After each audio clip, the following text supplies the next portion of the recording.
everyone. Today we're going to talk about relating tenths to decimals. And when we say tenths, we're referring to the fractions that have a 10 as a denominator. And today we're going to learn how we can convert those into decimal form.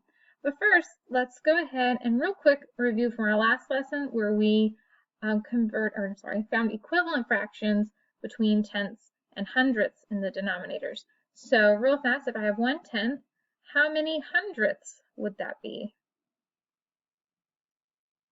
Okay, if you remember from before, we said a real easy thing we could do. If you remember the rule, when we do equivalent fractions, we multiply by the same number. So if I multiply both of these by 10, 10 times 10 gives me 100, and 1 times 10 would give me 10. So 1/10 is equivalent to 10 hundredths. And in the opposite order, if I have 90 hundredths, how many tenths would that be?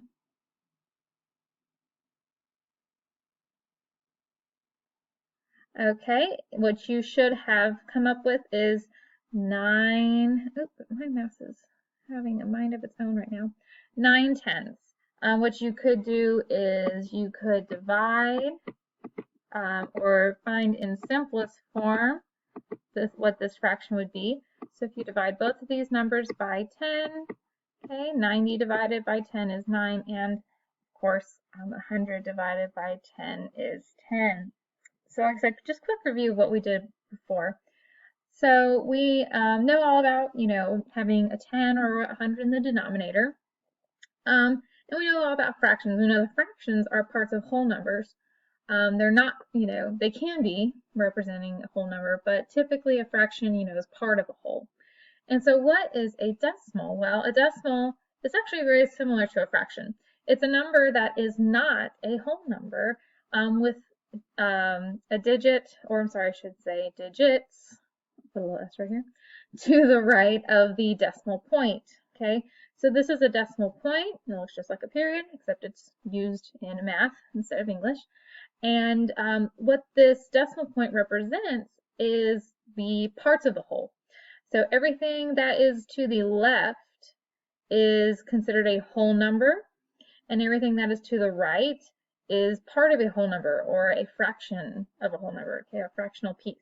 So here we would read this as 3 and 76 hundredths. You might hear people say 3.76, but you can substitute the word and for a decimal point when you're reading a number. Okay, so let's go. So today we're going to focus mostly on the tenths, but I do have hundredths here on my chart as well. We'll get into that more with our next lesson. So if I have the fraction 7/10, how could I convert that into a decimal? Well, I'm going to show you first here on a model what 7/10 looks like. Okay, so my model here is split into tenths, and so I'm going to shade in 1, 2, 3, 4, 5, 6, and 7. Okay, so this is 7/10 of a whole, right? And if I were to fill in my chart, okay, ones being a whole number. Do I have any complete models filled in? No, so I would put a 0 here. I'm just going to copy my decimal point. And tenths, okay, so a tenth would be the entire portion here, and I filled in 7 of those. So I have 7/10.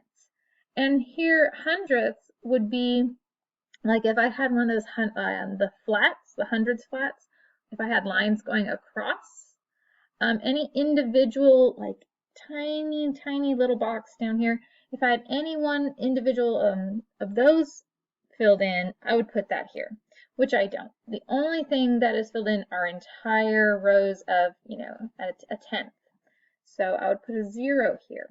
So you can actually read this in two ways. I could say 7/10, okay, and I could express it here. You don't have to include the 0. If I do include the 0, then I actually would read it differently. I would say it's 70 hundredths, but these are equivalent to each other, okay? Leaving off the 0, it's 7/10, including the 0, 70 hundredths, okay? But they do represent the same number. Now this 0 here I don't have to include. However, you do need to include the 0 in front of the decimal. Okay, without it, it's pretty easy to overlook the decimal, and then you might, mistake this 7 as being a whole number. So make sure whenever, even if you don't have any ones, you still put a 0 in front of your decimal point. Okay, so let's move on, and we can also see this on a number line. Here I have 0/10, so I would say 0.0. If I had 1/10, okay, I would have 0.1, okay. I would actually, you can say these the exact same way.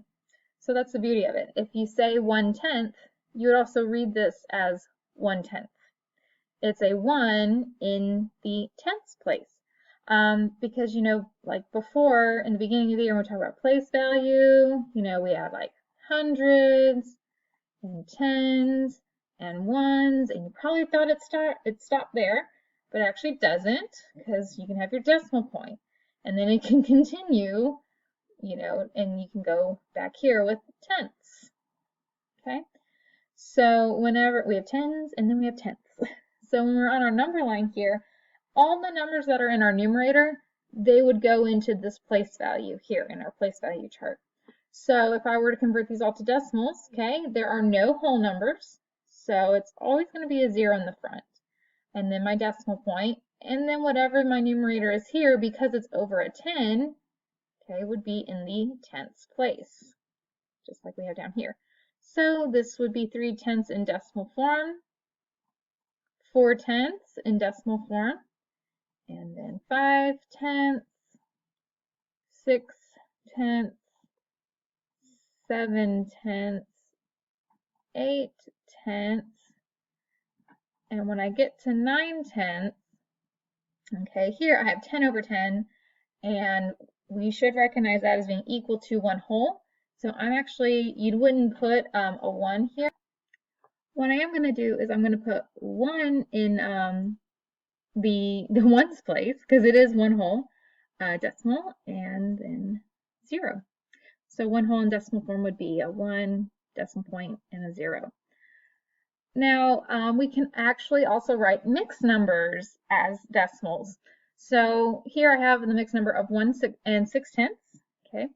And I'm going to fill in a model first. So 1 whole, I'm just going to very quickly shade in this 1 whole here.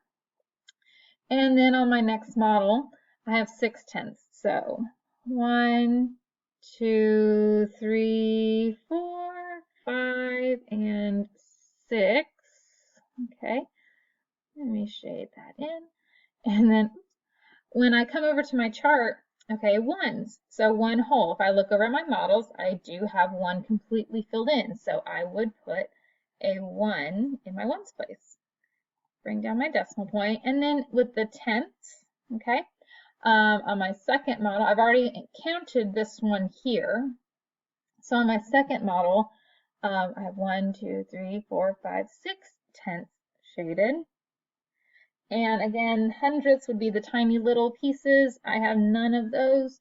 So I could say I have 1 and 60 hundredths, or I could say I have 1 and 6/10. Okay, so again, the 0, if it is included, you would count it to the hundredths place value. If it's not included, then you can just say it with the tenths place value. But these are equal values to each other. Okay, you can think about it, in terms of money, decimals. We see that all the time. It's most commonly seen with our money. So if you think about it, if you had $1.60, okay, that wouldn't be the same as if you had $1.06, because dimes are worth a tenth of a dollar and pennies are worth a hundredth of a dollar. So, 60 pennies and 6 dimes would be equal values of each other. And again, on a number line, here, if I had 1 whole with 0/10, okay, it would just be 1 whole like we did last time. Whenever we have 1 whole, it always goes into the ones place. So it always goes to the left of the decimal point. And whatever's in our numerator here above the 10 is going to go to the right of the decimal point. So 1 1/10 fraction, 1 1/10 decimal, 1 2/10, okay, and so on. So my 1 is going to go in the front, 3 is going to go behind the decimal point, and I'm just going to very quickly fill in the rest. So we would read, all of these as tenths. So 1 6/10, 1 7/10, 1 8/10. Notice how I'm saying and with my decimal. 1 9/10. And then here, I actually can write this as 2. Okay, because this is 1 whole and 10/10 is equal to 1 whole. So I wouldn't say, 1, if I said 1 and, 10 here, well, remember, that's actually equal to this number way down here, because if I were to take the 0 off, I would have 1 1/10. So you definitely do not want to write it like this, okay? If your fraction is 1 whole, then you want to include it with the other number that's 1 whole. Okay, practice question. Rosa has a bookshelf where she keeps her book collection. 4/10 of the books are mystery books. What is the amount written as a decimal? So I'm going to scroll down here. Here are your choices. I'll give you a second, or if you want to, go ahead and pause the video and figure out your answer. Okay, we're back. So just quickly doing my cube strategy here. I noticed 4, okay. Tenths, if you want to, you can either include it as a number, or if you want to underline it as a place value, it's up to you. And they want to know what this amount would be written as a decimal. Okay, so 4/10. Well, what you could do is you could start by writing it as a fraction to help you visualize it. So I'm going to put a 4/10. And then I'm going to go through and look at my answer choices. So I hope we ruled off, A right off the bat, and even B, because our fraction is not a whole number. So now we're left with 0.4 and 0.04. Well, if you remember the place value chart, okay, where we had, 1 and our decimal point, what was directly behind the decimal point? Okay, it was tenths. So if we were to fill in one of these other two numbers, which one would have the 4 in the tenths place? Okay, if you chose C, you are correct. This is said or stated as 4/10, and it is the same as the fraction we came up with. So C is correct. Good job. And then one more. I just had a mixed number here. Go ahead, pause the video and figure out what 1 8/10 would be if it was written in decimal form. Okay, and so this here would be a whole number. So when you have your decimal point, this should be to the left of the decimal, and then 8 would be directly behind it in the tenths place. So 1.8. You actually could also write it in, no, this would be equivalent, but we would have to have this, and that is actually going to be our lesson for tomorrow, going into hundredths and decimals. So that's it for today. Your lesson is, or I'm sorry, this was your lesson. Your activity or your assignment is going to be a quiz on the Quizizz website.